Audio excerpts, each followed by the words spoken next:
ایسے ایسے لوگ ہیں کہ وہاں گیم کھیل رہے ہیں، الیاذ باللہ، الیاذ باللہ، الیاذ باللہ۔ ارے وہ ایسی جگہ ہے جہاں قدم رکھنے کے بعد آدمی اپنے آپ کو گم کر دیتا ہے اللہ کی یاد میں۔ وہاں کی برکت ایسی ہے، وہاں اللہ کی رحمتیں ایسی ہے کہ وہاں اپنے آپ کو گم کر دیتا ہے اللہ کی یاد میں۔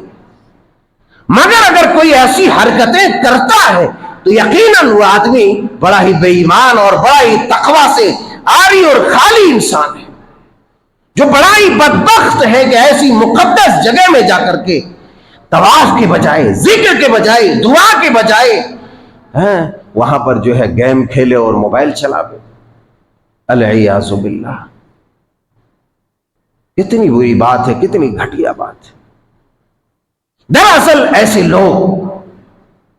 ایسے لوگ عبادت کے لیے نہیں، تفریح کے لیے جاتے ہیں، اور جو عبادت کے لیے نہیں گیا اس کو کچھ بھی ملنے والا نہیں۔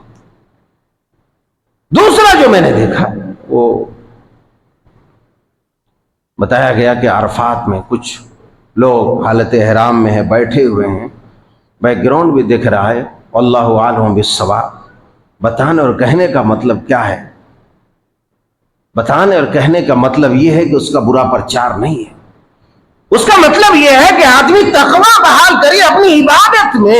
اگر عبادت میں تقوی نہیں ہے، اللہ کی رضا مطلوب و مقصود نہیں ہے، تو اس کا عمل بیکار ہے، بلکہ اس کے لیے وہ عمل وبال جان ہے۔ اور ایسی مبارک و مقدس مقامات میں اگر کوئی ایسی حرکتیں کرتا ہے تو وہ اللہ کا بہت بڑا مجرم ہے۔ بیٹھے ہوئے ہیں لوگ، 4-5 آدمی تاش کے پتے گن رہے ہیں، استغفر اللہ،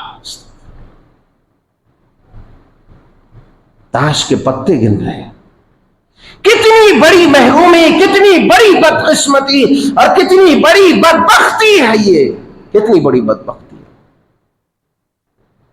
اسی لیے جب اگر حج و عمرہ کی نیت کرو تو سب سے پہلے اپنے مال کا جائزہ لو، اپنے مال کا جائزہ لو، کیونکہ جو بھی آدمی اپنے حلال مال کے ساتھ اس قدر پر مشقت سفر طے کرے گا، وہ کبھی یہ نہیں چاہے گا کہ اس کی کسی بھی طرح کی عبادت میں ذرہ برابر حرف آ جائے۔ کوئی بھی حج و عمرہ کا رکن اس سے چھوٹ جاوے، یا کسی بھی مداہنت وہ برت دے، سستی برت دے، غفلت وہ کر جاوے، کبھی بھی یہ نہیں چاہے گا۔